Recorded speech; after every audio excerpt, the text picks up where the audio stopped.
కలుగును కాక. ఈ ఎలాంటి పరిచయంలో ఇక్కడ ఎంతమంది ఆరాధించడానికి వచ్చిన మీ అందరికీ ప్రభువైన యేసుక్రీస్తు నామములో వందనాలు చెల్లిస్తా ఉన్నామని అందరూ దేవుడు దీవించి ఆశీర్వదించును గాక. కూడి వచ్చిన ప్రతి బిడ్డకి ప్రభువైన యేసుక్రీస్తు నామములో ప్రత్యేకమైన వందనాలు చెల్లిస్తా ఉన్నాం. ఈరోజు ఏం రోజు అండి? యేసుక్రీస్తు ప్రభువారు సమాధిని గెలిచిన రోజు. ఒక చిన్న వాక్యాన్ని మీ దగ్గరికి చిన్న వాక్యాన్ని తీసుకొస్తా ఉంటాను. మత్తయి సువార్త 27వ అధ్యాయము 64వ వచనాన్ని ధ్యానం చేద్దాం. మత్తయి సువార్త 27వ అధ్యాయము 64వ వచనం నేను చదువుతాను, వినండి. కాబట్టి 3వ దినం వరకు సమాధిని భద్రము చేయ నాజ్ఞాపించెను. ఏమని చెప్పారంట? 3వ రోజు వరకు సమాధిని భద్రం చేయమని ఆజ్ఞాపించారు. చిన్న ప్రార్థన చేసుకుని వాక్యం. మహాగురుడ మహోదర సర్వాంతరి సర్వశక్తిగా అయా ఇవ్వడి ప్రభావ మీ పక్షంగా నిలబడటానికి ప్రభు ఆత్మిక అభిషేకించండి. సిరుచాట్ని మరుగుపరచండి. ఏ విధంగా మాట్లాడాలో నాకు తెలియదు ప్రభావ. నీ మాటలు నాకు అందించండి. సన్నిధి సమాసం సమాధానం నాకు ఇచ్చిన మీ నోటి కోరకని మాట్లాడడానికి సహాయం దయచేసి పెట్టండి. ఏ సుఖపరిశుద్ధ నామమున అడిగిపెట్టుకున్నాం పరమ తండ్రి, ఆమేన్. మనం ఈరోజు చాలా విలువైన రోజు. ప్రపంచంలో అనేక మంది గొప్పవారు పుట్టారు, చనిపోయారు. అవునండి, అనేక మందికి మనకి ఉదాహరణకి పుట్టినరోజు ఉంటుంది, చనిపోయిన రోజు ఉంటుంది. కానీ మనం ఆరాధిస్తున్న యేసుకు పుట్టినరోజు ఉంది. అప్పుడు ఏమని సెలబ్రేట్ చేసుకుంటాం? మనం క్రిస్మస్ అని సెలబ్రేట్ చేసుకుంటాం. ఆయన చనిపోయిన రోజు ఉంది, ఏమని సెలబ్రేట్ చేసుకుంటాం? గుడ్ ఫ్రైడే అని చెప్పి సెలబ్రేట్ చేసుకుంటాం. కానీ ఈ భూ ప్రపంచంలో ఎవ్వరికి లేనిది ఆయన తిరిగి లేచిన రోజు ఉంది. అదే రిజరక్షన్ డే, అంటే పునరుత్థానం దినం. ఈ పునరుత్థాన దినాన్ని ఎవరికైనా ఉందా అని చెప్పి మీరు ఆలోచిస్తే ఎవరికి లేదు ఈ భూ ప్రపంచంలో. అంటే బైబిల్లో కొంతమంది చనిపోయిన తర్వాత శిష్యుల చేత అద్భుతాలు చేయబడి, అలాగే యేసయ్య చేత అద్భుతాలు చేయబడి, అలాగే పాత నిబంధనలు అద్భుతాలు చేయబడి తిరిగి లేచారు. కానీ వారు బాగా చనిపోయారు. కానీ నజరేయుడైన యేసు ఉన్నారే, ఆ యేసు తిరిగి సమాధిని గెలిచి తిరిగి లేచారు. ఆ సమాధి గెలిచిన యేసయ్యని నువ్వు నేను ఏం చేస్తున్నావు? ఈరోజు ఆరాధిస్తా ఉన్నాం. ఈ లోకంలో ఎవరికీ అవకాశం లేదు. మిగతా అనేక మంది ఉన్నారు, అనేక మంది దేవుళ్ళు అనబడిన వారు ఉన్నారు. కానీ వాళ్ళు ఎవరికి పుట్టినరోజు చేస్తారేమో. అవునండి, మహా అయితే పుట్టినరోజు చేస్తారు, చనిపోయిన రోజు ఉండదు చాలా మందికి. అంతకంటే మరి ప్రాముఖ్యమైన క్రైస్తవులైన మనకు ప్రాముఖ్యమైనది ఏంటో తెలుసా? వాళ్ళు ఎవ్వరికి లేనిది యేసుక్రీస్తు ప్రభువారు, ఓ మరణమా నీ ముళ్ళు ఎక్కడ, ఓ మరణమా నీ విజయం ఎక్కడైనా మరణం ముళ్ళు విరిచి తిరిగి లేచిన దేవుణ్ణి మనం ఆరాధిస్తున్నాం. అదే ఈరోజు పునరుత్థానపు ఆరాధన. ఈ పునరుత్థానపు ఆరాధనలో మనం చదివిన వాక్య భాగం ఏంటంటే, కాబట్టి 3వ దినం వరకు సమాధిని భద్రము చేయ నాజ్ఞాపించను. ఇంతకీ ఎవరు చెప్తున్నారు ఈ మాట? మీకు కొంచెం ఉపోద్ఘాతం ఇస్తాను. కన్య మరియ గర్భాన యేసుక్రీస్తు ప్రభువు జన్మించారు. ఆయన జన్మించి 33.5 సంవత్సరాలు బ్రతికారు. 30 సంవత్సరాలు తల్లిదండ్రుల దగ్గర పరిచయం చేసుకుంటూ వారికి ఏం కావాలో చూసుకుంటూ వచ్చారు. తర్వాత 3.5 సంవత్సరాలు ఆయన చేసి పరిచర్య చేస్తూ వచ్చారు. ఆయన చేసిన పరిచర్యలో అనేక మంది కళ్ళు లేని వారికి కళ్ళు ఇచ్చారు, చేతులు లేని వారికి చేతులు ఇచ్చారు, ఊత చేయగలిగిన వారికి ఊత చేయించారు. రక్తస్రావ స్త్రీలకు ఎప్పుడు నుంచో రక్తం ఉందంటే వారిని బాగు చేసుకుంటూ వచ్చారు. కాళ్ళు లేని వారికి కాళ్ళు ఇచ్చారు. చనిపోయారంటే అనేక మందిని బ్రతికించుకుంటూ వచ్చారు.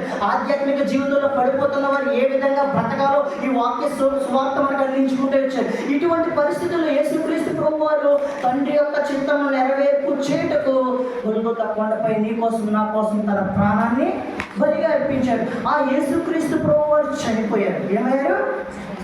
యేసుక్రీస్తు ప్రభువారు శిలువ యాగంలో నీ కోసం నా కోసం చనిపోయారు. మీకు అద్భుతమైన విషయం ఏంటో తెలుసా? ఎప్పుడైతే యేసుక్రీస్తు ప్రభువారు చనిపోయారో ఒక తెర ఉంది, ఆ తెర చిరిగిపోయింది. మీకు పాత నిబంధనలో పరిశుద్ధ స్థలం, అతి పరిశుద్ధ స్థలం, బయట ఆవరణ ఉంటుంది. అందరూ బయట ఎక్కడ ఉంటారు? ఆవరణలో మట్టికే పరిమితి. కానీ యాజకులు పరిశుద్ధ స్థలంలోకి వస్తారు. కానీ సంవత్సరానికి ఒక్కసారి మాత్రమే, చాలా జాగ్రత్తగా వినండి, సంవత్సరానికి ఒక్కసారి మాత్రమే ప్రధాన యాజకుడు పరిశుద్ధ స్థలంలో నుంచి అతి పరిశుద్ధ స్థలంలోకి వెళ్తాడు. ఇప్పుడు అతి పరిశుద్ధమైన స్థలంలోనికి యాజకుడు వెళ్తాడు కదా. ఈ యాజకుడికి ఏదైనా తప్పు చేసి కనుక వెళ్ళాడు అనుకోండి, అనుకోండి, అతడు వెళ్తా ఒక తాడు కట్టుకుని వెళ్తాడు, నడుముకి ఒక తాడు కట్టుకుని వెళ్తాడు. ఎందుకో తెలుసా? అతడు ఏదైనా తప్పు చేస్తే ఆ అతి పరిశుద్ధ స్థలంలో కాలు పెట్టాలని చచ్చిపోతాడు. మళ్ళీ ఇంకొకటి ఎవడో అందులోకి వెళ్లకుండా ఉండడానికి ఆ నడుముకి తాడు కట్టి తాడుతో అవుతాడు. ఒక్కొక్కరు చచ్చిపోతారు. ఉదాహరణ చెప్తున్నాను మీకు, ఇక్కడ ఎక్కడన్నా మన కాలనీలో ఒక్కొక్కరు చచ్చిపోతుంది. ఏం చేస్తారు? దానికి ఓ తాడు కట్టి బయట తీసుకొస్తారు. కానీ ఇక్కడ జరిగింది ఏంటో తెలుసా? అతి పరిశుద్ధ స్థలంలో వెళ్ళడానికి ఎవరికి అధికారం లేదు. ఎందుకంటే అతి పరిశుద్ధ స్థలంలో దేవుడు ఉంటాడు. అక్కడ సంవత్సరానికి ఒక్కసారి మాత్రమే ప్రధాన యాజకుడు వెళ్ళే అవకాశం ఉంది. ఆ ప్రధాన యాజకుడు వెళ్ళి బలి అర్పించి ఇప్పుడు ప్రార్థన చేసుకుంటూ ఉంటాడు. ప్రార్థన చేస్తూ ఉంటే దేవుడు మాట్లాడుతూ ఉంటాడు. ఈ సంవత్సరం ప్రభువా వీళ్ళందరికీ ఏం వర్తమానం ఏమంటామని చాలా జాగ్రత్తగా వినండి. ఇక్కడ సంవత్సరానికి ఒక్కసారి మాత్రమే దేవుడు మాట్లాడే రోజులు. అప్పుడు ప్రధాన యాజకుడు లోపలికి వెళ్ళి ఈ ప్రజలకు ఏం చెప్పమంటావు అంటే, పలానా చెప్పు, ఈ సంవత్సరం పంటలు బాగా పండుతాయి, ఈ సంవత్సరం బాగా పొరుగులు గంటే ఏమి ఉండవు, అన్ని విషయాల్లో సహాయం చేస్తాను, మీకు మంచి ఆరోగ్యం ఇస్తాను, ఇవన్నీ చెప్తే ఆ ప్రధాన యాజకుడు వచ్చి, అంటే ఏ తప్పు చేయకుండా చాలా జాగ్రత్తగా ఉండి లోపలికి వెళ్ళి వస్తే ఆ వార్త వస్తుంది. లేకపోతే తాడు కట్టుకున్నాడు కదా, తాడుతో బయటికి లాగేస్తారు. అతను బ్రతికే ఉండడం చెప్పడానికి ఒక సాదృశ్యం ఏంటో తెలుసా? అతని యొక్క అంగి ఉంటుంది కదా, అంగి కింద గంటలు ఉంటాయి.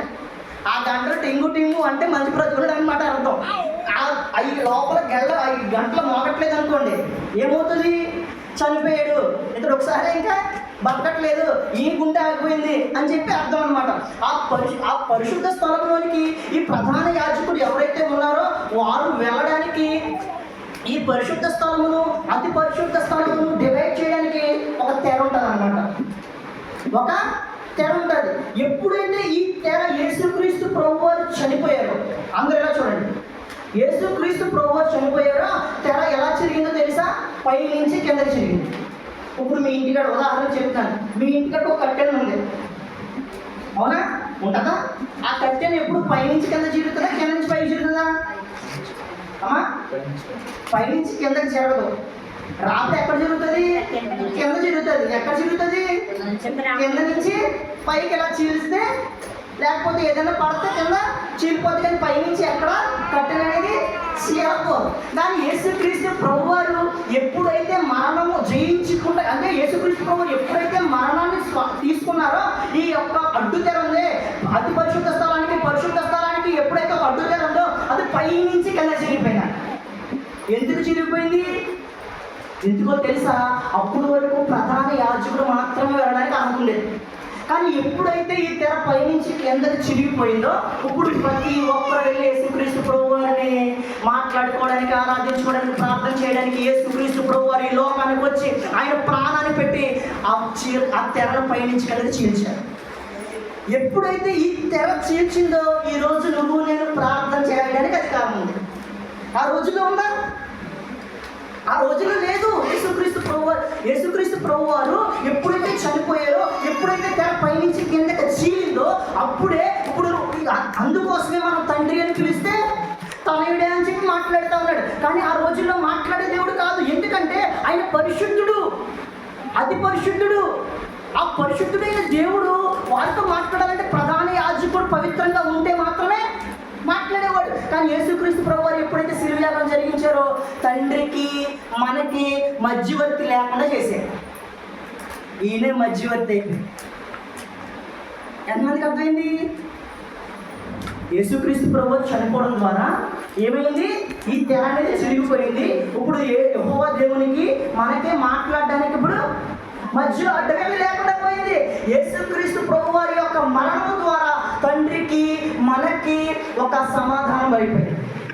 ఎందుకంటే మన యొక్క పాపములన్నీ యేసుక్రీస్తు ప్రభువారు వేసుకుని వెళ్ళిపోయారు. ఆ మాట ఎవరైతే వింటారో, ఆ మాటను ఎవరైతే అంగీకరిస్తారో వారు రక్షింపబడతారు. వాళ్ళు రక్షింపబడడం నేను విశ్వసించడం అలా నాకు తెలియదు అని అంటే సువార్త వినండి. యేసుక్రీస్తు ప్రభువారి కోసం తెలుసుకోండి. ఎప్పుడైతే యేసుక్రీస్తు ప్రభువారి గురించి మీకు తెలుస్తూ ఉంటుందో అప్పుడు ఆయన మీలో పరిశుద్ధాత్మను పొందుతూ ఉంటాడు. ఆ పరిశుద్ధాత్మ మిమ్మల్ని ఒప్పింపజేస్తూ ఉంటాడు. అప్పుడు నేను రక్షణ కార్యం ప్రారంభమవుతుంది. ఎప్పుడైతే నువ్వు ఒప్పుకుంటావో అయ్యా నా కోసమే, నా పాపముల కోసమే యేసుక్రీస్తు ప్రభువారు చనిపోయారు, నా కోసమే ఆయన శిలువయాగం జరిగించారు, నా కోసమే ఆయన ఎన్నో ఇబ్బందులను ఎన్నో ఇరుకులను నా కోసం అనుభవించారు, అప్పుడు నువ్వు రక్షింపబడతావు. స్తోత్రం చెప్పండి. హల్లెలూయా. ఇప్పుడు ఇటువంటి పరిస్థితుల్లో 3వ రోజున సమాధిని మనం చెప్పింది ఎక్కడికి వచ్చాం? 3వ రోజున సమాధిని భద్రము చేయించుము అని చెప్పి అడుగుతున్నారు. అక్కడ ఉన్న కొంతమంది పరిసయ్యులు కానీ సద్దుకాయలు కానీ వాళ్ళందరూ వచ్చారనమాట. వచ్చి ఇప్పుడు అడుగుతున్నారు, ప్రధాన యాజకుడిని అడుగుతున్నారు. ఏమనంటే ఈ వంచుకుడు అంటే ఎవరిని? యేసుక్రీస్తు ప్రభువుని అంటున్నారు. ఏమని? వంచుకుడు అంటే అతడు. వాళ్ళు ఏమంటున్నారంటే మరి వాళ్ళు నమ్మలేదు కాబట్టి వారికి ఎలా కనిపిస్తుంది? వంచుడుగానే వాళ్ళకి కనిపిస్తుంది. ఇప్పుడు ఆయన ఏమన్నాడంటే యేసుక్రీస్తు ప్రభువు స్వార్థ చేసి తిరిగిన రోజులు మాట చెప్పాడు. ఏమని చెప్పాడు? నేను 3వ దినాన మృత్యుంజయుడిగా తిరిగి లేస్తాను, నాకు ప్రాణాన్ని పెట్టుకుంటాకే అధికారం ఉంది, మళ్ళీ ఆ ప్రాణాన్ని తీసుకుంటాక నాకు అధికారం ఉందని చెప్పి యేసుక్రీస్తు ప్రభువు చెప్పారు. ఆ మాటలు వీరికి గుర్తు పెట్టుకుని ఏమన్నారో తెలుసా? ప్రధాన యాజకుని దగ్గరికి వచ్చి ఇప్పుడు ఆ వంచుకుడు ఉన్నాడే అంటే యేసుక్రీస్తు ప్రభువు అన్నారే, ఆయన ఏమన్నారో తెలుసా? ఆయన 3వ రోజున తిరిగి లేస్తానని చెప్పాడు, కాబట్టి మనం ఏం చేయాలి? ఆయన లేచినా లేచిపోతాడు, మనం భద్రం చేయాలని దేన్ని? సమాధిని భద్రం చేయాలని చెప్పి అంటున్నారు. ఈ మాట కొంచెం చూడండి, 64వ అధ్యాయం 64వ వచనంలోనే ఉంది, 27, 64. కాబట్టి 3వ దినము వరకు సమాధిని భద్రము చేయు ఆజ్ఞాపించుము. వాని శిష్యులు వచ్చి వానిని ఎత్తుకొని పోయి ఆయన మృతులలో నుండి లేచేనని ప్రజలతో చెప్పెదరేమో. ఏమంటారంట? ఆయన శిష్యులు వచ్చాక యేసుక్రీస్తు ప్రభువు అంటే చనిపోయిన ఆయన్ని ఎత్తుకుని పోయి ఆయన లేచాడని చెప్తారేమో. ఆ శిష్యులు వచ్చి మీకు విషయం చెప్తానండి, ఆ శిష్యులు వచ్చి యేసుక్రీస్తు ప్రభువుని తీసుకెళ్ళిపోయి ఆయన లేచాడని వీళ్ళు అబద్ధం ఆడతారేమో. ఇప్పుడు ఏం చేద్దామంటే బాగా సైన్యాన్ని పెంచేద్దాం, ఆ సమాధి చుట్టూ ఇంకా పోలీసుల్ని ఇంకా మెయిన్ వాళ్ళని అందరినీ పెట్టేద్దాం. కానీ ఆ సమాధికి రోమ యొక్క ప్రభుత్వం యొక్క ముద్రను వేద్దామని చెప్పి వేసేసారు. ఇటువంటి పరిస్థితుల్లో ఉన్నప్పుడు యేసుక్రీస్తు ప్రభు వారు, ఓ మరణమా నీ ముళ్ళు ఎక్కడ? ఓ మరణమా నీ విజయం ఎక్కడని ఆ మరణం ముళ్ళు విరిచి ఓ నజరేయుడైన యేసు 3వ రేచిన రోజు ఈ రోజు. మనం ఆరాధించే దేవుడు అందరినీ అంటే దేవుళ్ళు అనబడినటువంటి వాడు కాదు.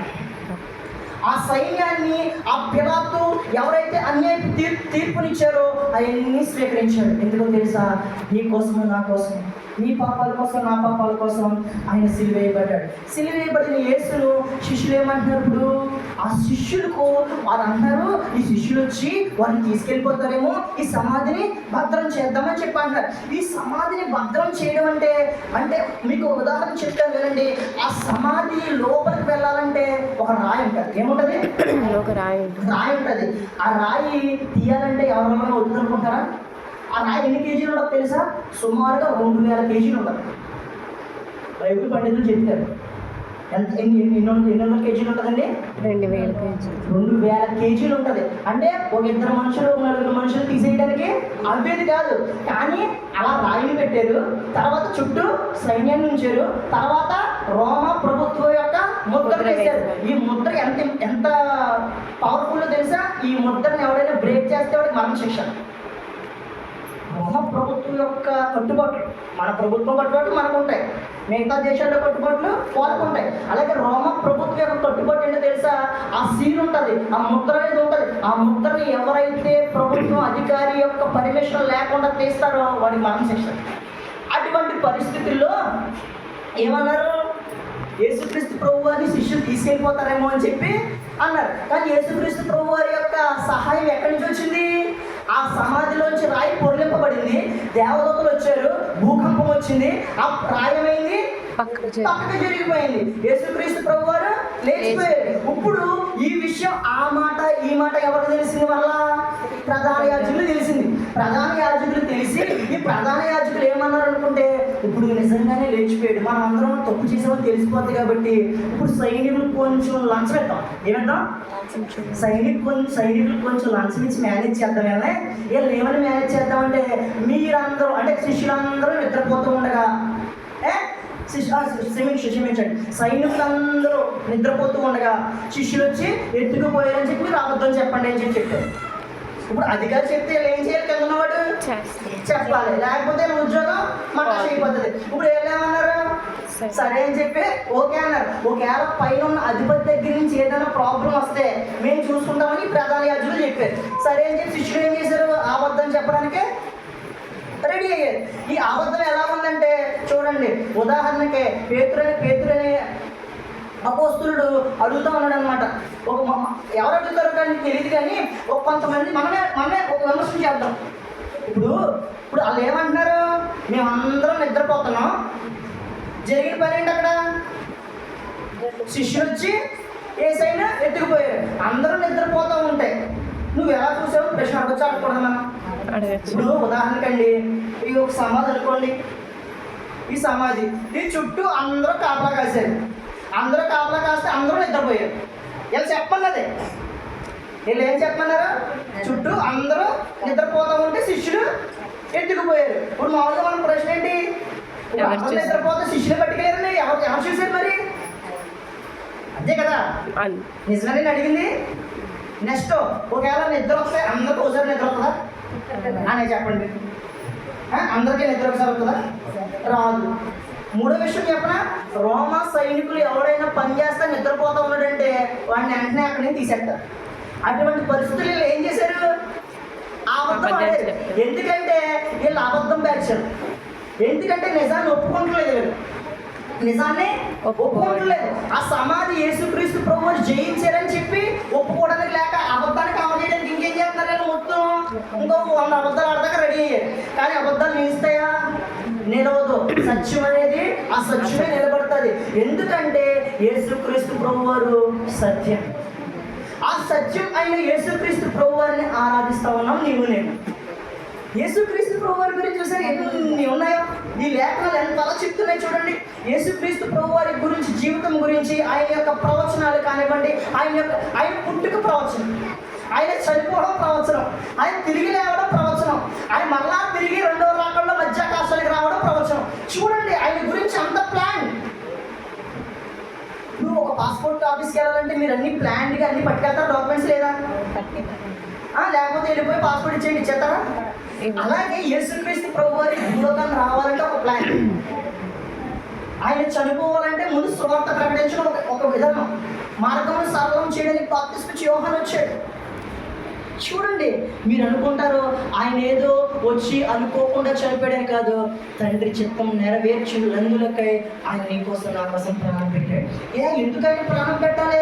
ఎందుకంటే ఆయన పరిశుద్ధుడు, ఆయనలో పాపం అనేది లేదు. ఎప్పుడైతే యేసుక్రీస్తు ప్రభువారిని నువ్వు స్వంత రక్షకుడిగా అంగీకరిస్తావో అప్పుడు నువ్వు రక్షింపబడతావు. అయితే నా యొక్క ప్రాముఖ్యమైన సందేశం ఏంటంటే ఈరోజు మత్తయి సువార్త 28వ అధ్యాయం 1వ వచనం చదువుదాం. అక్కడి నుంచి మన సందేశం ప్రారంభం. ఇదంతా ఉపోద్ఘాతం. ఇప్పుడు చదవండి మత్తయి సువార్త 28వ అధ్యాయం 1వ వచనం. విశ్రాంతి దినము గడిచిపోయిన తరువాత ఆదివారం ఈరోజు ఏ రోజు? ఆదివారమున తెల్లవారుచుండగా మగ్దలేని మరియయు వేరొక మరియయు సమాధిని చూడవచ్చిరి. ఎవరెవరు వచ్చారంట? మగ్దలేని మరియ, వేరొక మరియ. ఈ మగ్దలేని మరియ ఎవరు మీరు అనుకుంటారేమో, 7 దెయ్యాల చేత ఇబ్బంది పడతా ఉంటది. మార్కు సువార్తలో ఉంటది. మీరు చదవద్దు, వినండి. మీకు ఏదైనా డౌట్ వస్తే రాసుకోండి లేదా చూడండి. ఎందుకంటే చదివేది తక్కువ కాబట్టి నేను చదువుతాను, లేకపోతే అవసరం లేదంటే నేను సాఫీగా మెసేజ్ అలా కూర్చొని వినండి. మార్కు సువార్త 16వ అధ్యాయం 9వ వచనంలో ఉంటుంది ఈమె గురించి. 7 దెయ్యముల చేత ఇబ్బంది పడుతూ ఉంటే యేసుక్రీస్తు ప్రభువారు సువార్త పరిచయం చేస్తూ ఉన్నప్పుడు స్వస్థపరిచిన స్త్రీ ఈ మగ్దలేని మరియ. ఈ మగ్దలేని మరియయో వేరొక మరియయో ఎప్పుడు వచ్చారంటే యేసుక్రీస్తు ప్రభువారి యొక్క సమాధి దగ్గరికి?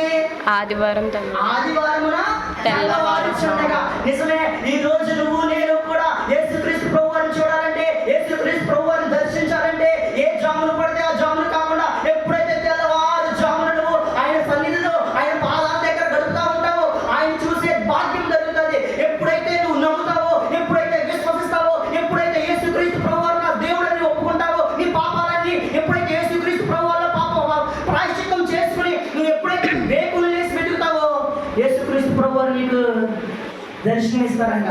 ముఖ దర్శనం చాలయ్యా నాకు, నీ ముఖ దర్శనం చాలయ్యా, ముఖ దర్శనం చాలయ్యా నాకు నీ ముఖ దర్శనం చాలయ్యా, సమీపించు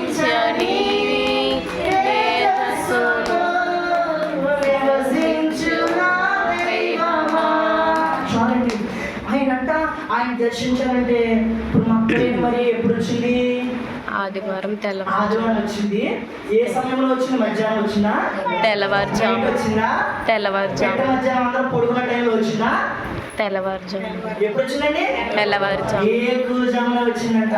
నీ జీవితంలో నీ ఇబ్బందులు ఏ ఉన్నాయి సరే, ఏ అయినా పోవాలంటే వేకువజామునే. వేకువజామున లేసి ఏం చేయాలి? యేసయ్యను స్తుతించాలి, ఆరాధించాలి. అలాగే యేసయ్యకు ప్రార్థన చేయాలి. ఎప్పుడైతే వేకువజామున నువ్వు ప్రార్థన చేస్తూ ఉంటావో నీ యొక్క సమస్యలు, నీ యొక్క ఇబ్బందులు అవి ఎంత ఘోరమైనప్పటికీ, అది ఎంత ఘోరమైన వ్యాధి అయినప్పటికీ అది స్వస్థత పొందడానికి దేవుడు కార్యం చేస్తా ఉంటాడు. అంతెందుకండి, దావీదు గారి వేకువని నేను చదువుతున్నాను చూడండి. కీర్తన గ్రంథం 57వ అధ్యాయం 8వ వచనం చదవండి ఒకసారి. కీర్తన గ్రంథము 57వ అధ్యాయం 8వ వచనం. నా ప్రాణమా మేలుకొనుము, స్వరమండలమా సితారా మేలుకొని నేను వేకువనే లేచెదను. చాలండి. ఎప్పుడు లేస్తానండి దావీదు గారు? వేకువనే. పైన అక్షరాలతో చదవండి. దావీదు రాసిన కీర్తన అని చెప్పుకుంటది. ఇప్పుడు దావీదు గారు ఎటువంటి పరిస్థితుల్లో రాశారో తెలుసా? సౌలు తరుముతో ఉండగా ఆకీష్ రాజు దగ్గరికి వచ్చి పెట్రోల్లా యాక్ట్ చేస్తా అక్కడి నుంచి అదుల్లోకి వెళ్ళిన తర్వాత అప్పుడు రాస్తున్న కీర్తన ఇది. ఏమంటున్నాడు? స్వరమండలమా లే, సితారా మేలుకొనుగా, వేకువనే లేసి పాటలు పడతాను, వేకువనే లేసిన సన్నిధిని యెహోవా సన్నిధిలో నేను నాట్యమాడతాను, ఆయన స్తుతిస్తాను, ఆయన ఆరాధిస్తాను, ఆయన ప్రార్థన చేస్తాను అంటాడు. నిజమే, ఆత్మీయ జీవితంలో ఎదుగుతున్న మనం వేకువజాము ప్రార్థన లేకపోతే ఎన్ని సమస్యలు వస్తాయో తెలుసా? ప్రతి ఒక్క సమస్యకి మీకు విడుదల కావాలా? యేసుక్రీస్తు ప్రభువారు రాష్ట్రుడు గారు ఎన్నో సంవత్సరాల నుంచి పొందుకున్నవే, కానీ నువ్వు మాత్రం ఒక సమస్య చేత ఇబ్బంది పడుతున్నావే. అయితే ఈ రోజు దేవుడు నీతో మాట్లాడుతున్న మాట వేకువనే. మగ్దలేని మరియకి యేసుక్రీస్తు ప్రభువారు ఎప్పుడు వచ్చింది? మరియ తెల్లవారుజామున వచ్చింది. నువ్వు వేకువనే తెల్లవారుజామునే రా. యేసుక్రీస్తు ప్రభువారి దగ్గర నువ్వు పాదాలు పట్టుకుని పెనుగులాడు. ఎప్పుడైతే నువ్వు పెనుగులాడటం నేర్చుకుంటావో వేకువజామునే దేవుడు నీ జీవితంలో గొప్ప కార్యాలు చేస్తాడు. అది ఎంత గొడ్డు సమస్య అయినా గుర్తుపెట్టుకోండి. ఈరోజు డేట్ అయినా వేసుకుంటారు, వీటికి గుర్తుపెట్టుకోండి. నీ సమస్య ఎంత ఉందో, ప్రభువా ఈ రోజు నుంచి నేను వేకువజామున లేస్తా, నాకు ఈ సమస్య తీర్చు ప్రభు అని చెప్పి నువ్వు ప్రార్థన చేయి. దేవుని జీవితంలో అద్భుత కార్యాలు చేస్తా ఉంటాడు. నువ్వు నమ్మితే చాలు. వేకువజామునే మగ్దలేని మరి వేకువజామునే వచ్చింది. ఇప్పుడు దావీదు కూడా ఎందుకు పడుతున్నాడు? నేను వేకువజామునే లేస్తానని ఎందుకంటున్నాడు చెప్పండి. అతని యొక్క సమస్య చిన్న సమస్య కాదు, కానీ అతని హోదా ఏంటి? రాజు హోదాలో ఉన్నాడు. రాజు హోదాలో ఉండి ఇటువంటి పరిస్థితుల్లో ఉన్నప్పుడు ఏమంటున్నాడు? నేను వేకువనే లేస్తాను అంటున్నాడు. అసలు రాజుగారు వేకువనే లేస్తారు? అసలు మనమే లేక మన రాజులు ఆపేయకండి. వేకువనే లేద్దామని చెప్పి జనరల్ పోస్టును తీర్మానం చేస్తాం, లేకపోతే కొంతమంది ఇంకో తీర్మానం చేస్తారు, వాక్యాన్ని చదివేస్తానని, లేకపోతే ప్రార్థన చేసేస్తానని, లేకపోతే ఏ ఆదివారం నేను ఈ సంవత్సరంలో మాన ప్రభు అని చెప్పి. కానీ ఎన్ని ఒక 2-3 వారాలే, తర్వాత మళ్ళీ మామూలే.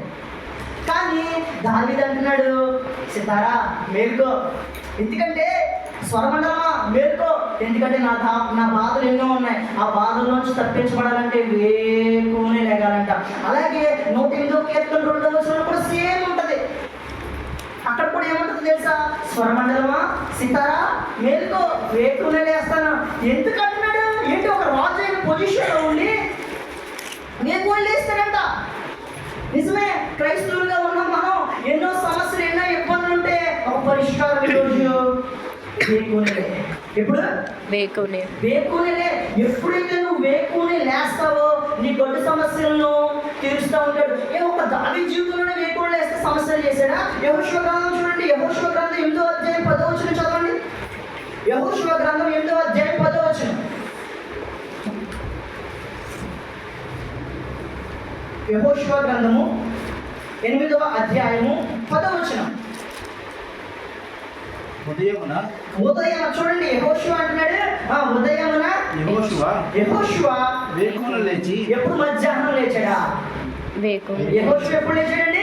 వేకువన లేచి జనులను వ్యూహపరిచి తానును ఇశ్రాయేలు పెద్దలను జనులకు ముందుగా హాయి మీదకి పోయి. చాలండి. ఇప్పుడు జరిగిన పరిస్థితి ఏంటో తెలుసా? యెహోషువ అంటున్నాడు, యెహోషువ ఏమంటున్నాడు? జనులారా, ఇశ్రాయేలీయులారా, వేకునే లేకండి. ఎందుకు లేగాలయ్యా? ఎందుకు మేము పొద్దునే లేగాలని చెప్పి వాళ్ళు అడుగుతారా? మీరెందుకు వాళ్ళు లేచారని చెప్పి మీరు అడుగుతారా? మీరు వినండి, ఎప్పుడైతే యేసుక్రీస్తు ప్రభు వారికి యెహోవా దేవుడు ఇశ్రాయేలీయులను అరణ్యంలో నుంచి, ఐగుప్తులో నుంచి కానానుకు నడిపిస్తా ఉన్నాడో, మొదటగా మోషే నాయకత్వం వహించాడు. మోషే నడిపించిన తర్వాత నూను కుమారుడైన యెహోషువ అతని యొక్క పరిచారకుడుగా ఉన్నాడు. ఎప్పుడైతే నూను కుమారుడైన యెహోషువ పరిచారకుడుగా ఉన్నాడో 31 దేశముల దరిదాపులుగా ప్రతి ఒక్క రాజ్యం మీద దేవాది దేవుడైన యెహోవా వారికి జయమిస్తా ఉన్నాడు. కానీ ఎప్పుడైతే ఒక చిన్న పట్టణం హాయి అనే పట్టణంలో వారు ఓడిపోయారు. ఏమయ్యారండి? ఇప్పుడు పెద్ద పెద్ద రాజ్యాన్ని జయించేసి చిన్న రాజ్యాన్ని జయించకపోతే ఎలా ఉంటుంది చెప్పండి? ఏంటి ఎంత చేతకంతరం ఏమైంది అని చెప్పి దేవుని దగ్గర విచారణ చేస్తా ఉన్నాడంట. విచారణ చేస్తా ఉంటే దేవుడు బయలుపరిచాడు, మీలో ఒక పాపం ఉన్నది, మీలో ఒకరు తప్పు చేశారు. ఆ తప్పుని మీరు చేస్తే నేను మిమ్మల్ని మరలా పరిశుద్ధపరుస్తాను, మరలా హాయి మీద మీరు జయమిస్తా అన్నాడు. అప్పుడు ఆకాను అనే వ్యక్తి ఏం చేశాడు? షినారు వస్త్రం తెచ్చాడు, 200 తులముల వెండిని తెచ్చేసాడు, ఒక 20 తులాల ఒక 50 తులాల బంగారు కమ్మిని తీసుకొచ్చేసాడు. ఇవన్నీ తీసుకొచ్చి ఏం చేశాడు? తనంటే నేల దగ్గర కొంచెం కప్పెట్టేసి ఏమీ తెలియదు అన్నట్టు ఉన్నాడు. కానీ ఎప్పుడైతే ఈ చిరాకు అయింది, ఏదైతే దేవునికి అసహ్యమైనది ఉందో, దేవుడు ఏం చేశాడు? హాయి మీద ఓడిపోయేలా చేశాడు. ఇప్పుడు ఎక్కడ తప్పు జరిగింది అని చెప్పి యెహోషువ తెలుసుకున్నాడు. వారిని తీసుకొచ్చాడు, ప్రతి ఒక్కరు గోత్రపు చొప్పున చీట్లు వేశాడు. ఆఖరికి ఆకాను పట్టబడ్డాడు. వాళ్ళ కుటుంబాన్ని సైతం అందరినీ రాళ్ళు కొట్టి చంపారు. దాన్ని ఆకోరు లోయ అంటారు. ఇప్పుడు అటువంటి పరిస్థితుల్లో వీళ్ళు ఏం చేశారు? దేవునికి ఏదైతే ఆయాసకరంగా ఉందో, ఏదైతే ఇబ్బందికరంగా ఉందో దాన్ని నిర్మూలన చేశారు. ఇప్పుడు మరలా ఏ ప్రాంతాన్ని జయించాలి? వీళ్ళు హాయి ప్రాంతాన్ని ఓడిపోయారు కాబట్టి మరలా హాయి ప్రాంతానికి వెళ్ళాలి. ఇప్పుడు అంటున్నాడు యెహోషువ ఏమని? ఇప్పుడు నువ్వు వేకువజామునే, ఎందుకంటే నీ యొక్క సమస్య వచ్చింది, ఓ ఇబ్బంది వచ్చింది, ఓ పవిత్రత లేని స్థలం అయిపోయింది. కానీ ఇప్పుడు నేను పరిశుద్ధపరచాలంటే నువ్వేం చేయాలి? వేకువనే. యెహోషువ, నువ్వు నీ జనులు పవిత్రపరచబడడానికి వేకువనే లేకుండా అంటున్నాడు. ఎప్పుడైతే వేకువని లేచారో ఆ చిన్న పట్టణాన్ని హాయిని జయించుకుంటూ వచ్చారు. చప్పట్లు కొట్టండి. ఎప్పుడైతే నువ్వు వేకువని లేస్తావో, ఎప్పుడైతే నువ్వు వేకువజామున యేసయ్యని వెతుకుతావో, నీ జీవితంలో ఎంత పెద్ద సమస్య అయినా, అది చిన్న సమస్యగా ఉన్నా సరే, ఆ సమస్యను విడిపించడానికి దేవుడు సర్వశక్తిమంతుడై ఉన్నాడు. ఎప్పుడైతే వేకువజామున లేస్తావో, నిర్గమకాండంలో మోషే గారు కూడా అదే పని చేశారు. చూడండి, నిర్గమకాండము 14వ అధ్యాయం 24వ వచనం కూడా చదవండి. ఒక యెహోషువ గారే చేశారా? ఆయన గురువు గారైనా మోషే గారు కూడా చేశారు. నిర్గమకాండము 14వ అధ్యాయం 24వ వచనం. వేకువజామున లేస్తే వచ్చే ఫలితాలు గాని అయితే వేకువజామున యెహోవా ఆ అగ్ని మేఘమునైన స్తంభము నుండి ఐగుప్తుల దండు వైపు చూచి ఐగుప్తీయుల దండును కలవరపరిచి ఎప్పుడు లేచారు? ఇక్కడ కూడా జరిగిన పరిస్థితి ఏంటో తెలుసా? ఓ పక్కన మోషే ఇశ్రాయేలు నాయకత్వం వహించి ఐగుప్తు యొక్క బానిసత్వం నుంచి వారిని బయటికి తీసుకొస్తా ఉన్నాడు. ఎప్పుడైతే ఐగుప్తు బానిసత్వం తీసుకొస్తా ఉన్నాడో, ఫరో రాజు వెనక పరిగెడతా ఉన్నాడు, రథాలతో వస్తా ఉన్నాడు. రథాలతో వస్తా ఉండగా ఆ రథాల్లో నుంచి సముద్రంలోకి వచ్చిన తర్వాత ఇప్పుడు దేవుడైన యెహోవా ఏం చేశారు? వీళ్ళ వెనకటి భాగంలో ఉన్నారంట. వాళ్ళకి ఏం కలిగిందో తెలుసా? వాళ్ళకి మొబ్బు కలిగింది, వీళ్ళకి ఎండ కలుగుతూ ఉన్నది. వాళ్ళేమో నీటిలో ఉండిపోతున్నారు, వెనకలే కనపడతలేదు, కానీ వీళ్ళకి మాత్రం వెలుగు అన్నది. ఇటువంటి పరిస్థితుల్లో దేవుడు చెప్తున్నాడు మోషేతో, వేకువజామునే. చూడండి, ఎర్ర సముద్రం అంటే చిన్నమన్న సముద్రం అనుకుంటున్నారా? లేదు, చాలా గొప్ప సమస్య అది. అంటే మీ జీవితంలో ఎర్ర సముద్రం లాంటి సమస్య ఉందేమో, నీ జీవితంలో ఎర్ర సముద్రం లాంటి ఇబ్బంది ఉందేమో, ఓ పెళ్లి కావట్లేదేమో, ఎంత ఘోరమైన వ్యాధులు బాధపడుతున్నావేమో. కానీ నువ్వు వేకువజామునే, ఎప్పుడైతే నువ్వు వేకువజామునే లేస్తావో, ఎర్ర సముద్రం చీల్చిన దేవుడు, యోర్దాను నదిని చీల్చిన దేవుడు నీ జీవితంలో అద్భుతాలు చేయడానికి సమర్థుడైన. ఎప్పుడైతే నువ్వు నమ్ముతావు, వేకువజామున లేచి నువ్వు ప్రార్థన చేస్తావో, ఎప్పుడైతే వేకువజామున లేచి నువ్వు ఆయన పాదాలు పట్టుకుంటావో, ఆయన కన్నీరు కడుగుతావో, ఆ యేసయ్య యొక్క పాదాలు కన్నీటితో తడుపుతావో, అది ఎర్ర సముద్రమైనా సరే, ఎరుకో గోడలైనా సరే, ఎంత ఇబ్బందులు వచ్చినప్పటికీ సరే, నీ దేవుడు సమర్థం కలిగిన దేవుడు. ఎందుకంటే ఆయన ఆకాశములకు భూమికి సరిపోయిన దేవుడు. నిన్న నీడు నిరంతరం ఏకరీతిగా ఉన్నవాడు. ఓ మొదటి వాడు కలపడవాడని మృతుల నెత్తిని కానీ ఇదిగో యుగ ఆ దేవుణ్ణి నువ్వు నేను ఆరాధిస్తా ఉన్నావు. ఈ దేవుణ్ణి ఆరాధిస్తున్న నీవు వేకువజామున లేస్తే గొప్ప కార్యాలు జరుగుతాయి. భక్తులైన మరి ఆ వేకువజామున లేచింది, గొప్ప కార్యం చూసింది. అంతెందుకండి, యేసుక్రీస్తు ప్రభువు వారి వేకువజామున లేచారండి. రెండు చదువుదాం ఈ మాట, మీరు అందరూ కలిసి చదువుతారండి. మార్కు సువార్త 1వ అధ్యాయం 35వ వచనం చదవండి. మార్కు సువార్త 1వ అధ్యాయం 35వ వచనం. ఆయన పెందలకడనే లేచి, ఆయన అంటే ఎవరు? యేసుక్రీస్తు ప్రభువారు. ఆయన దేవుడే కదా, ఆయన ప్రభు యొక్క కుమారుడే కదా, ఆయన లోక రక్షకుడే కదా. ఆయన కూడా వేకువజామునే లేవాలా? లేదు, లేవాలి. నేను గొప్పవాడిని అనుకుంటా లేదు ఎవరు ఈ రోజుల్లో. నేను గొప్ప సేవకుడు అనుకుంటా లేదు, గొప్ప అభిషేకుడు అనుకుంటా లేదు, గొప్ప సువార్తికురాలు అనుకుంటా లేదు. నువ్వు ఎవరైనప్పటికీ, నీ పరిస్థితి ఏదైనప్పటికీ వేకువనే లేవాలా? వేకువనే లేవడంతో నువ్వేం చేయాలి? చదవండి.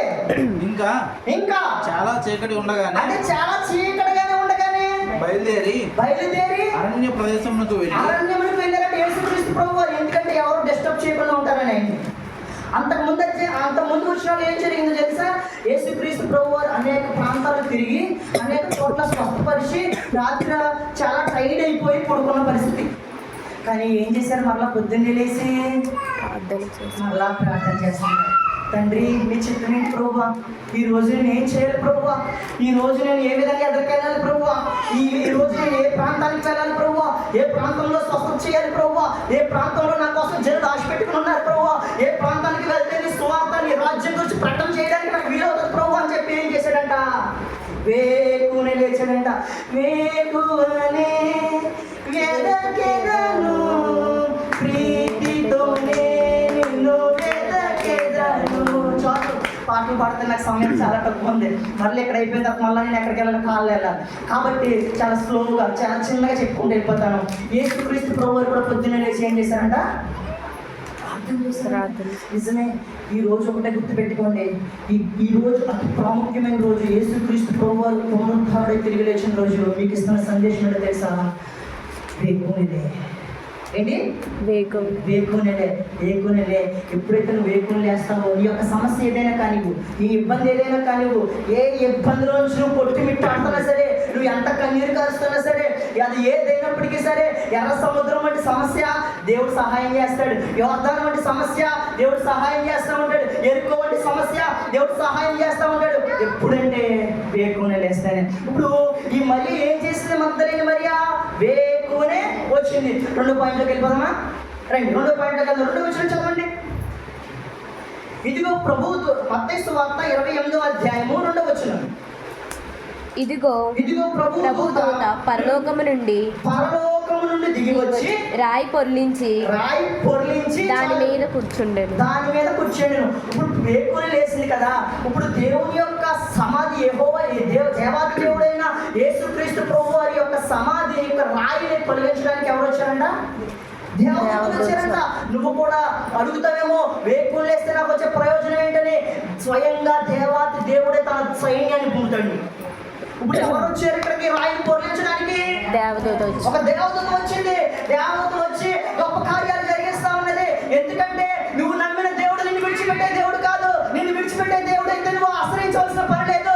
ఆయన నిరంతరం ఏకరీతిగా ఉన్న దేవుడు. ఆయన నువ్వు కష్టాల్లో ఉన్నావని విడిచిపెట్టే దేవుడు కాదు. నువ్వు ఇబ్బందుల్లో ఉన్నావని చెప్పి విడిచిపెట్టే దేవుడు కాదు. నువ్వు హాస్పిటల్ ఐసీయూలో ఉన్నావంటే విడిచిపెట్టే దేవుడు కాదు. ఆయన ఎవడో తెలుసా? ఆయన నిచ్చకటి గల ఊపిలో కూరుకుపోయి వేసేయంటే చేపట్టుకుని లేపేవాడు. ఆయన చివరి నిమిషంలో కార్యం చేయడం కానీ సర్వశక్తిమంతుడు. నువ్వు నేను సేవిస్తున్న దేవుడు అటువంటి వాడు. నీ సమస్య ఏదైనప్పటికీ నీకు దేవదూతలను పంపించి పరిచర్య చేయించడానికి ఆయన ఎంతో గొప్ప దేవుడు. ఆయన నిజమే. పరిచర్య అంటే గుర్తొచ్చింది. యేసుక్రీస్తు ప్రభువారు 40 రోజులు ఉపవాసాలు ఉన్నప్పుడు ఎవరు వచ్చి పరిచర్య చేశారు? ఆయనకి దేవదూతలు వచ్చి పరిచర్య చేశారు. ఎందుకంటే ఆయన యొక్క సేద తీర్చుకోవడానికి, ఆయనకి సర్వీస్ చేశారు వాళ్ళు. దానియేలు ప్రార్థన చేశాడండి. దానియేలు ప్రార్థన చేయడం మొదలు పెట్టాడంట. మొదలు పెట్టగానే ప్రార్థన దేవుని సన్నిధికి చేరింది.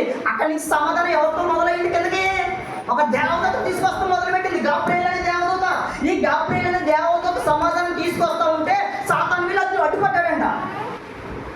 ఏంటి? దానియేలు గారు ప్రార్థన చేస్తే సమాధానం ఏ రేంజ్లో వస్తుందో చూసారా? చూడండి, దేవదూతే సహాయం చేస్తూ వస్తుంది. అటువంటి సహాయం చేస్తానికి వస్తుంటే సాతానికి గాబ్రియెల్ దూతకి గొడవ జరిగింది కొంతకాలం. అప్పుడు ఈ గాబ్రియల్ దూత సాతాన్ని గెలవలేక మరలా పరలోకానికి వెళ్ళి అప్పుడు మిఖాయేలు దేవదూతను తీసుకుని తెచ్చుకుని ఆ మిఖాయేలు దేవదూత ఈ గాబ్రియల్ దేవదూత ఉంటే అప్పుడు సాతాన్ని వీరు జయిస్తే అప్పుడు సాతాన్ని పక్కకెళ్తే ఈ మిఖాయేలు దూత పరలోకం నుంచి కిందకి దిగి రావడానికి గాబ్రియల్ దూతకి సహాయం చేస్తే దానియేలుకు సమాధానం వచ్చింది. ఈ సమస్య కూడా ఏదో అర్థపడుతుందేమో. ఆ మిఖాయేలు ఎవరో కాదు, దేవుని పరిశుద్ధ స్థలంలో నిలబడ్డ యాజకులు అదే. వాళ్ళు నీ కోసం ప్రార్థన చేస్తే చాలు, ఎంత గొప్ప సమస్య అయినా సరే దేవుడు నిన్ను ప్రేమించాడు. ప్రకటన గ్రంథంలో 22వ అధ్యాయం 16వ వచనంలో ఉంటుంది, సంఘముల కోసరము ఆయన తన దూతను ఇక్కడ పెట్టానని చెప్పి ఉంటుంది. అంటే ప్రకటన గ్రంథంలో లాస్ట్ తీయండి ఒకసారి, 22:16 చదవండి. సంఘముల కోసము ఈ సంగతులను గూర్చి నీకు సాక్ష్యమిచ్చుటకు యేసు అను నేను నా దూతను పంపి ఉన్నాను. నా దూతను పంపించాడు. నిజమే, ఈ ఎలాంటి గ్రామానికి కూడా ఒక దూతను పంపించాడు దేవుడు. మిమ్మల్ని అందరినీ ఆశీర్వదించడానికే, మిమ్మల్ని అందరినీ శాపితమైన ప్రాంతాల్లో ఉన్న మిమ్మల్ని స్వస్థపరచడానికే ఒక దూత వచ్చింది. ఆ దూతను నమ్మేవా? ఆ వాక్కులు విన్నావా? ఎప్పుడైతే నీ కార్యాలు జరగట్లేదని నువ్వు మాట్లాడుతూ ఉన్నావా, ఓ దేవుడు నీతో మాట్లాడుతూ ఉంటాడు. అది నమ్మితే నీకు కార్యం జరుగుద్ది. నువ్వు నమ్మవో, మార్తా నువ్వు నమ్మితే దేవుని మహిమను చూస్తామని చెప్పి అంటున్నారు. అలాగే యేసుక్రీస్తు ప్రభువారి యొక్క మహిమను పొందాలంటే ఎప్పుడైతే దేవదూతలు వచ్చి నీకు చెప్తా ఉంటాయో అవి వినాలి. అర్థమైందండి? ఇప్పుడు ఈ దేవదూతలు ఏం చేసినాయి? ఒక రాయిని తొలగించినాయి. అలాగే ఆ దేవదూతలు వచ్చి నీకు ఏం చేస్తాయి? సమస్య అనే రాయి ఏదైనా ఉందా? ఎవరు తీయలేకపోతున్నారు? అది నువ్వు ప్రార్థన చేయి. ప్రార్థన చేస్తే ఆ దొర్లింప చేస్తారు. ఎవరు? నీ వల్ల కాదేమో, నీ ఇంట్లో వాళ్ళు చేయట్లేదేమో, నువ్వు నమ్ముకున్న వాళ్ళు చేయట్లేదేమో, నీ కుటుంబ పెద్దలు చేయట్లేదేమో, నీ మత పెద్దలు చేయట్లేదేమో, నువ్వు నమ్మిన వాడు ఎవరు చేయట్లేదేమో, రాజకీయ నాయకుల దగ్గరికి వెళ్ళేవేమో, ఎమ్మెల్యేల దగ్గరికి వెళ్ళేవేమో, అధికారుల దగ్గరికి వెళ్ళేవేమో, వాళ్ళు ఎవరు ఆ రాయి తీయలేకపోతున్నారేమో. కానీ నజరేయుడైన యేసు నువ్వు నమ్మితే చాలు, అది ఎంత గొప్ప రాయి అయినప్పటికీ తీస్తాడు. గొప్ప దేవుడు, నువ్వు నేను కలిగిన దేవుడు. ఆ రాయి ఏ సమస్య అయినప్పటికీ ఆ రాయిని తీసేస్తాడు. ఎప్పుడైతే నువ్వు నమ్ముతావో, ఎప్పుడైతే ప్రార్థన చేస్తావో, ఎప్పుడైతే దేవదూతలు వచ్చి ఇప్పుడు దానియేలు కోసం దేవదూత వచ్చి ఏం చెప్తుందో తెలుసా? ఈ ఎక్స్ప్లెనేషన్ అంతా ఇస్తుంది. ఏమైనా ఎక్స్ప్లెనేషన్ ఇస్తుంది తెలుసా? ఇప్పుడు నేను చెప్పిందంతా చెప్పింది. దానియేలు, నువ్వు బహుప్రియుడివి, దేవునికి నువ్వు ఎంత ఇష్టమైన వాడివి, నువ్వు ప్రార్థన చేయగానే నేను సమాధానం తీసుకుని రావడానికి మొదలయ్యాను. కానీ నాకు కాదు, ఇంత గొడవ జరిగింది, ఆ సాతాన్ గడు వచ్చాడు, నన్ను ఇబ్బంది పెట్టాడు. అవన్నీ ఎక్స్ప్లెనేషన్ ఎవరికి ఇస్తుంది? ఇక్కడ దానియేలుకి ఇస్తుంది. అంటే చూడండి, దానియేలుకి దేవదూత గడగడ వణికిపోతా ఉన్నది. అంటే దానియేలు అంటే ప్రార్థన దేవుడు తెలియమంటారు ఉంది. చూడండి, దానియేలు గొప్ప ప్రవక్త, గొప్ప వ్యక్తిగా ఉన్నాడు. అనేక మంది తినమంటే విగ్రహాలకు అర్పించింది తినమంటే తినకుండా ఉన్నాడు. అనేక మంది జ్ఞానం చనిపోతున్నారంటే వారి కోసం ఉపవాసాలు ఉండి వారి కోసం తెలియని రాజుకు మరణమైన సంగతులు బయలుపరిచిన వాడు. అటువంటి జ్ఞాని ప్రార్థన చేయగా దేవదూత బయలుపడిపోతా ఉంది. ఆ దేవదూత వచ్చి సమాధానం చెప్తుంది. ఇప్పుడు మన సమాధానం చెప్పడానికి కూడా దేవుడు ఎన్నో విధాలుగా నీతో మాట్లాడుతూ ఉంటాడు. చాలా గుర్తుపెట్టుకోండి, వాక్యం ద్వారా మాట్లాడుతూ ఉంటాడు, కళ ద్వారా మాట్లాడుతూ ఉంటాడు, ఆయన దర్శనం ద్వారా మాట్లాడుతూ ఉంటాడు. నెక్స్ట్ ఒక చోట చూస్తూ ఉండగా కళలో చిన్న మాట వస్తూ ఉంటుంది. చాలా జాగ్రత్తగా గుర్తుపెట్టుకోండి. నీ యొక్క సమస్య ఏదైనా సరే ఆయన మాట్లాడకుండా తప్పించుకునే దేవుడు కాదు, నువ్వు నేను నమ్మిన దేవుడు. ఆయన ఎంత గొప్ప దేవుడు అంటే నీ కోసం నా కోసం తన ప్రాణాన్ని పెట్టేశాడు. అయ్యా ఎంత గొప్ప దేవుడు వేసేయా అంటే, నా చింతలన్నీ బాపుతానయ్యా, నీ చింతలు ఏమైతే ఉన్నాయో అవన్నీ తీర్చడానికి నేను సమర్థుడు అంటాడు. నిజమే, యోసేపు జీవితంలో కూడా అటువంటి రాయి గట్టు పరిస్థితి వచ్చింది. రాత్రంతా పెరుగులాడాడు. ఎప్పుడైతే రాత్రంతా పెరుగులాడాడు, యాకోబు ఏమయ్యాడు? ఇశ్రాయేలుగా మార్చబడ్డాడు. రాత్రంతా పెరుగులాడాడంట. దేవుని యొక్క పాదాలు పట్టుకుని వదులుతులేదంట యోసేపు. ఇటువంటి పరిస్థితుల్లో అతన్ని గెలవడానికి ఆ దేవత ఏం చేసింది తెలుసా? తొడగుడ్డు మీద కొట్టిందంట. నేను వెళ్ళాలి, దేవుని సన్నిధికి వెళ్ళాలి, తెల్లవారుజాము అయిపోతుంది, నేను వెళ్ళిపోవాలంటే ఈ యాకోబు ఏం చేశాడు? నేను నిన్ను విడిచిపెట్టను, నిశ్చయంగా నీవు నన్ను ఆశీర్వదిస్తేనే కానీ నేను నిన్ను విడవనంటే నీ పేరేంటంటే యాకోబు అంది. అయితే ఇక్కడి నుంచి నువ్వు యాకోబు అని పిలువబడవు, నువ్వు ఇశ్రాయేలు అని పిలువబడతావని చెప్పింది. ఎప్పుడైతే యాకోబు యొక్క ప్రార్థన ఎవరు చూడండి, ఒక దేవదూత వచ్చేసింది. మరి మా మీరు నాలుగు ప్రార్థన చేస్తున్నామే, నీ యొక్క గొడ్డ సమస్యను తీర్చుకోలేకపోతున్నారే, కానీ ఈ రోజు నుంచి అయినా ఆ ప్రార్థన తీవ్రతను పెంచు. ఏమియా మనవంటి స్వభావం కలిగిన వాడే. అతను ప్రార్థన చేయగా 3.5 సంవత్సరాలు వర్షం పర్లేదు, కానీ ఎప్పుడైతే ప్రార్థన మొదలు పెట్టాడో ప్రార్థన ఇంకా ముగించా అగ్ని ఆకాశం అని దిగిపోయింది. చూడండి ఎటువంటి తీవ్రత కలిగి వారు ప్రార్థిస్తూ ఉన్నారు. చూడండి, అద్భుతాన్ని పొందుకోవాలి. దేవదూత నీ జీవితంలో అద్భుతమైన కార్యాలు చేయాలంటే నువ్వేం చేయాలి? వేకువజామునే లేవాలి. వేకువజామునే లేచిన నీవు నీ సమస్యను చెప్పుకోవాలి. అంతేగాని వేకువజామునే లేచి అలారం చూసి ఇంకో 10 నిమిషాలకి ఎదరగెట్టి మళ్ళీ పడుకుని మళ్ళీ లేచి ఇంకా చేయడం తర్వాత చేద్దామని మళ్ళీ పడుకుంటే తెలదు, ప్రార్థన చేసుకునే అవకాశం ఉండదు. కాబట్టి ఒక టైం పెట్టుకోండి. వేకునే లేకండి. మొదటిది వేకునే లెగిసింది మరియా. తర్వాత 2వ పాయింట్లోకి ఏమొచ్చాము? దేవదూత ఏం చేసింది? సమస్య అనేది రాయిని పూర్ణించింది. 3వ మాట కూడా చెప్పి నేను ముగిస్తాను, రండి. 3వ మాట 3వ వచనం చదవండి. మత్తయి సువార్త 28వ అధ్యాయం 3వ వచనం. ఆ దూత స్వరూపము మెరుపు వలె ఉండెను. అతని వస్త్రము హిమమంత తెల్లగా ఉండెను. ఎలా ఉందంట? నల్లగా ఉందా?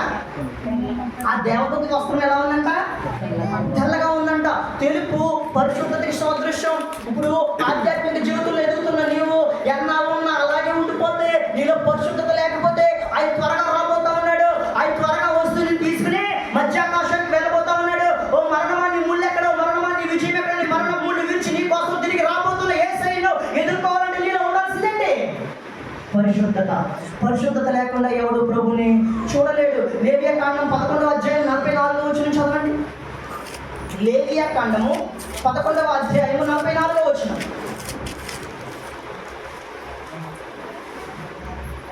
నేను మీ దేవుడునైనా యెహోవాను నేను పరిశుద్ధులను కనుక ఎవరంట? నేను చదవండి. మీరు పరిశుద్ధులై ఉండునట్లు మీరును పరిశుద్ధులై ఉండునట్లు మిమ్మును మీరు పరిశుద్ధపరచుకొనవలెను. చాలు. ఏం చేయాలంట? మన దేవుడైన యెహోవా ఎవరు? పరిశుద్ధుడు. ఆ పరిశుద్ధుడైన యెహోవాను మనం చూడాలి, చేరాలి అంటే నువ్వు నేను పరిశుద్ధురాలుగా ఉండాలి. లేదు నేను పరిశుద్ధంగా ఉన్నాను, మచ్చతోను ఢాగుతోను అలాగే ఉండిపోతానంటే యేసుక్రీస్తు ప్రభువు దగ్గరికి వెళ్ళిన తర్వాత నీ మీద నేరం మోపవలసి ఉంటుంది. ఏముంటుంది? ఒక నేరం మోపవలసి వస్తుంది. యేసుక్రీస్తు ప్రభు వారిని అంగీకరించావు కదా, ఆయన కోసం పాటలు పాడుతున్నావు కదా, ఆయన కోసం ఆరాధన చేస్తున్నావు కదా, అనేక చోట్ల ప్రాంతాలు తిరిగి సువార్త ప్రకటిస్తా ఉన్నావు కదా, నువ్వు చేయవలసిన పని ఏంటి? పరిశుద్ధత కలిగి ఉండాలి. పరిశుద్ధత లేకపోతే ఎవడు ప్రభువుని చూడలేడు. నేను పరిశుద్ధుడిని కనుక మీరు పరిశుద్ధులే ఉండండి అంటున్నాడు. యెషయా గ్రంథం 6వ అధ్యాయంలో ఉంటుంది. ఆ యెషయా దగ్గరికి వెళ్ళాలి అంటే యెషయా ఏమని ప్రార్థన చేస్తా ఉన్నాడు? ఆయన పరిశుద్ధుడు పరిశుద్ధుడు యెహోవా పరిశుద్ధుడు అని చెప్పి ప్రార్థన చేస్తూ ఉంటే అప్పుడు యెహోవా అంటున్నాడు, నా మాటలు ప్రకటించడానికి ఎవరు వెళ్తారు అంటే ఇప్పుడు యెషయా అంటున్నాడు, నా పెదవులు అపవిత్రమైనవి, నేను వెళ్ళడానికి లేదు అంటే అప్పుడు ఆకాశం నుండి ఒక కారు తీసుకొచ్చి యెషయా యొక్క పెదవులు ఏం చేశారు? పరిశుద్ధపరిచారు. ఎప్పుడైతే పరిశుద్ధపరిచారు, ఇప్పుడు యెషయా అంటున్నాడు, నీ మాటలు ప్రకటించడానికి నేను వెళ్తాను ప్రభువా, నీ మాటలు అందించడానికి నేను వెళ్తాను ప్రభువా అన్నాడు. ఎప్పుడు వెళ్తా అంటున్నాడు? పరిశుద్ధత లేకుండా ఎవడు ప్రభుని చూడలేదు. ఆత్మజిత్ ఇలా అదుతున్నాం, అక్కడ కాకపోతే ఇక్కడ చూస్తున్నాం, ఇక్కడ కాకపోతే అక్కడ చూస్తున్నాం అనుకుంటున్నాము. కానీ ఒక రోజు రాబోతాం అది. ఆ రోజు యేసయ్య నీ మీద నేరం మోపకుండా ఉండాలంటే, అంటే నువ్వు చేసిన తప్పుని నీ మీద మోపకుండా ఉండాలంటే ఇప్పుడైనా సరే చేసు. పరిశుద్ధత లేదా? నీలో ఇబ్బంది ఉందా? ఆ ఇబ్బంది ఏదైనప్పటికీ సరే ఆ ఇబ్బందిలో నుంచి నువ్వు వచ్చే ఎప్పుడైతే అలా నువ్వు ఆ ఇబ్బందిలో నుంచి నువ్వు పరిశుద్ధపరుచుకుంటావో తెల్లని వస్త్రాలను ధరించుకుంటావు. ఆ యేసయ్య దగ్గరికి వెళ్తావు, ఆ యేసయ్యని చూస్తావు. ప్రకటన గ్రంథం చూడండి 22వ అధ్యాయం 11వ వచనం చదవండి. 22వ అధ్యాయం 11వ వచనం.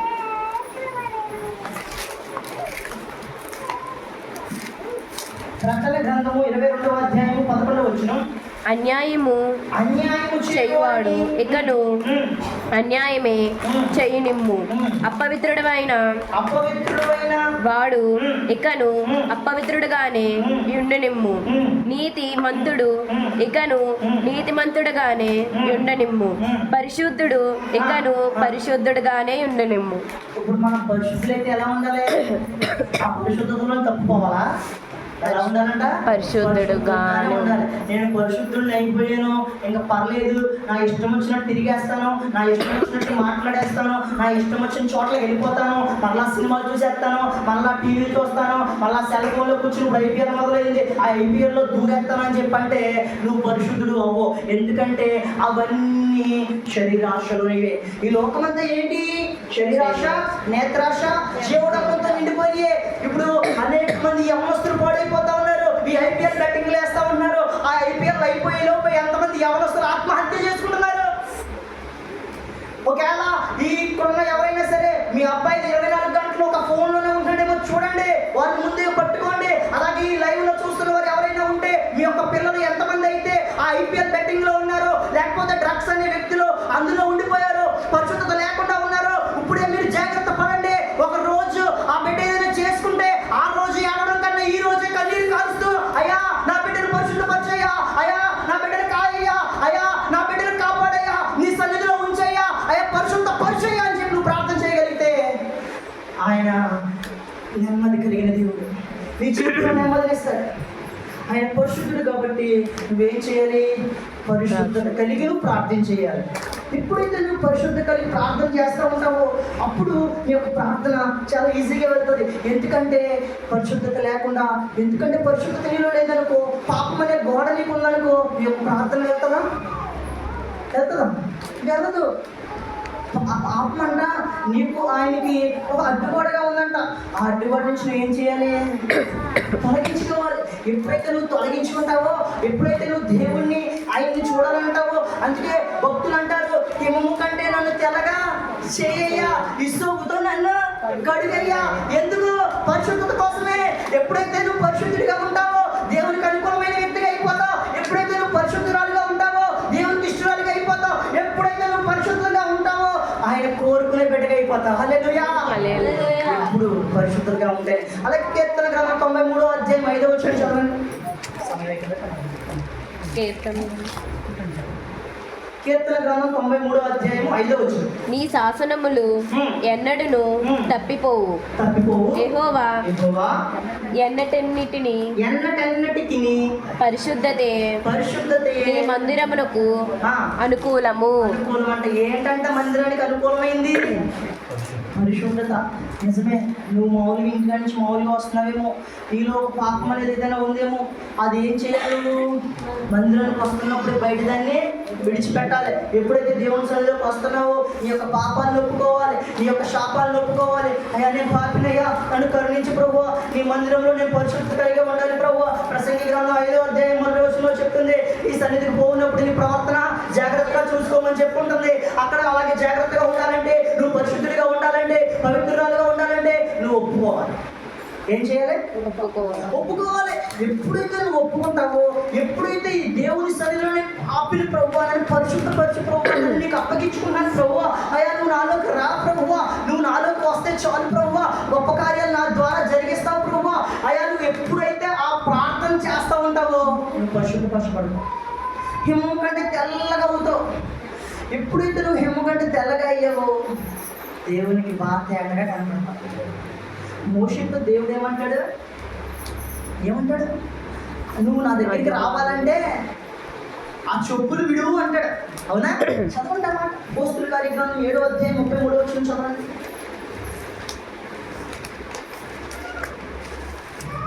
అపోస్తుల కార్యగ్రంథము 7వ అధ్యాయము 33వ వచనం.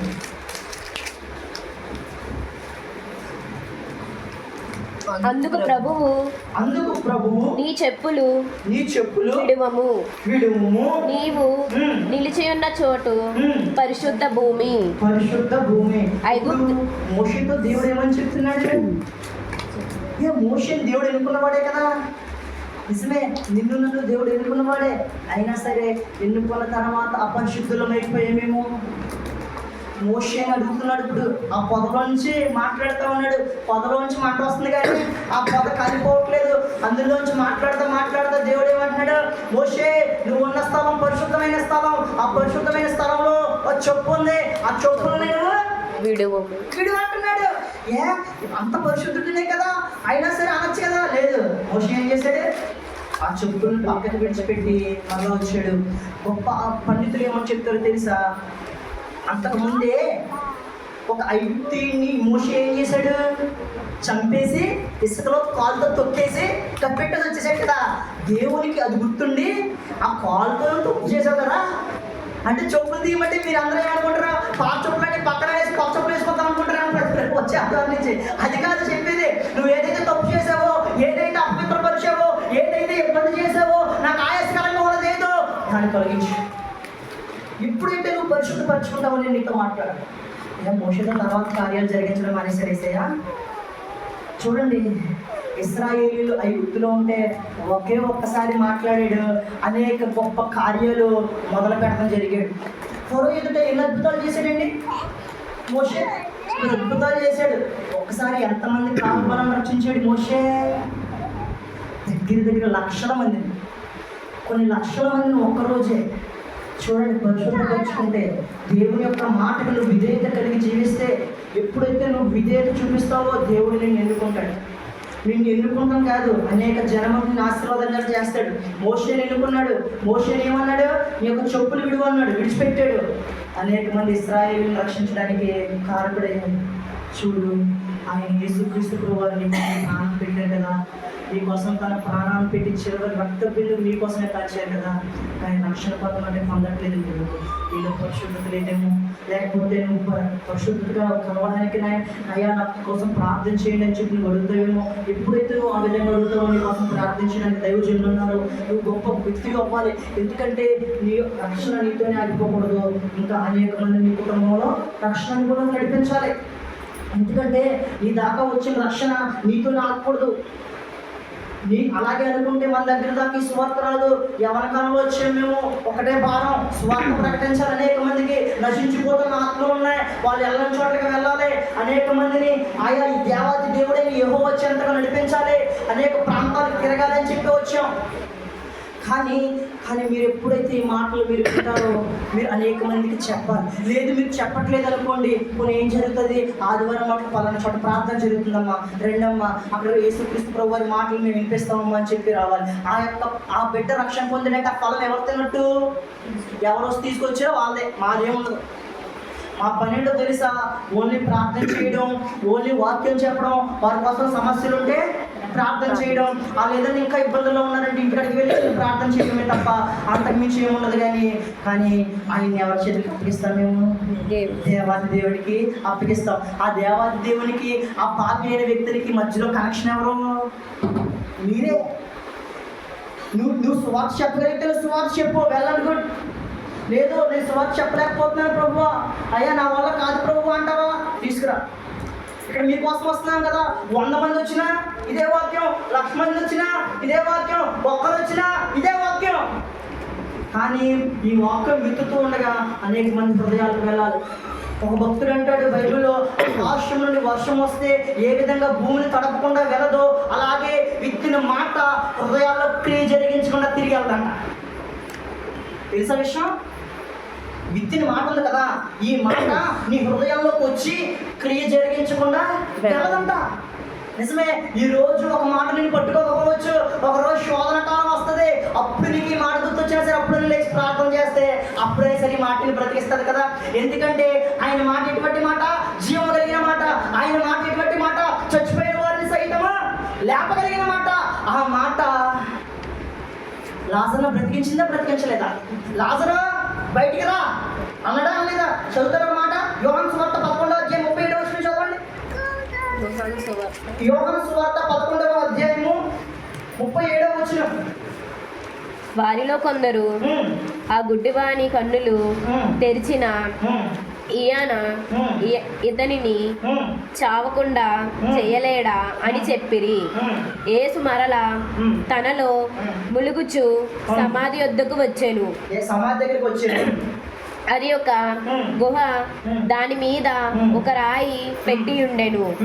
యేసు రాయి తీసివేయుడని చెప్పగా ఏమన్నాడైనా ఆ రాయి తీసేయండి అని చెప్పన్నారు. కానీ మార్త ఏమంటుంది, అయ్యో ఇప్పటికే 3 రోజులు ఉన్న సగం అయిపోయింది, దగ్గర దగ్గర 4 రోజులు అయిపోతుంది, ఇంక వద్దు, ఆయన వాసన కొట్టేస్తాడు, మా వాళ్ళు అవ్వదు, మేము భరించలేమంటుంటే ఇప్పుడు ఏసయ్య ఏమంటున్నారు, మార్త నువ్వు నమ్మినాడలా దేవుని మహిమను చూస్తామన్నాడు. అవునా కదా, జరిగిందని జరగలేదా?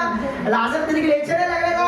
కానీ యేసుక్రీస్తు ప్రభువారు లాజరును లేపాడు, కానీ లాజరు మరలా చనిపోయాడు.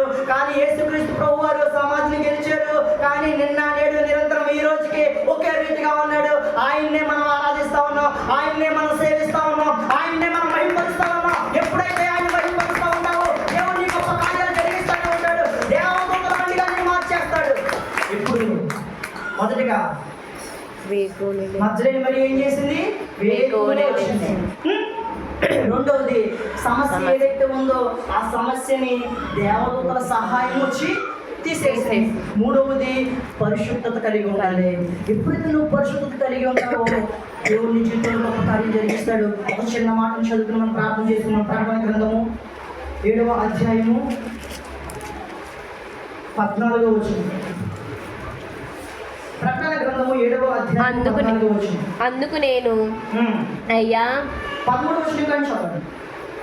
పెద్దలలో ఒకడు, ప్రకటన గ్రంథము 7వ అధ్యాయము 13వ వచనం. పెద్దలలో ఒకడు తెల్లని వస్త్రములు. మనం ఏ అంశం కోసం ధ్యానం చేస్తున్నాం? పరిశుద్ధత.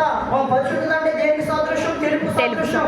చదవండి. ఒక తెల్లని వస్త్రములు ధరించుకొని ఉన్న వీరెవరు అంటే అడుగుతున్నారన్నమాట. ఒక దూత అడుగుతుంది అక్కడ, ఈ తెల్లని వస్త్రాలు ధరించుకున్న వారు ఎవరు? చదవండి. ఎక్కడి నుండి వీళ్ళు ఎక్కడి నుంచి వచ్చారు? ఏ ప్రాంతం నుంచి వచ్చారు? ఏ జిల్లా నుంచి వచ్చారు? ఎక్కడి నుండి వచ్చారని నన్ను అడిగాను. అందుకు నేను అయ్యా నీకే తెలియనుగా అనగా అతడు ఇలాగు నాతో చెప్పెను, వీరు మహాశ్రమల నుండి వచ్చిన వారు గొర్రెపిల్ల రక్తములో తమ వస్త్రములను ఉదుకుకొని వాటిని తెలుపు చేసుకునిరి. తెలుపు చేసుకున్నారంట.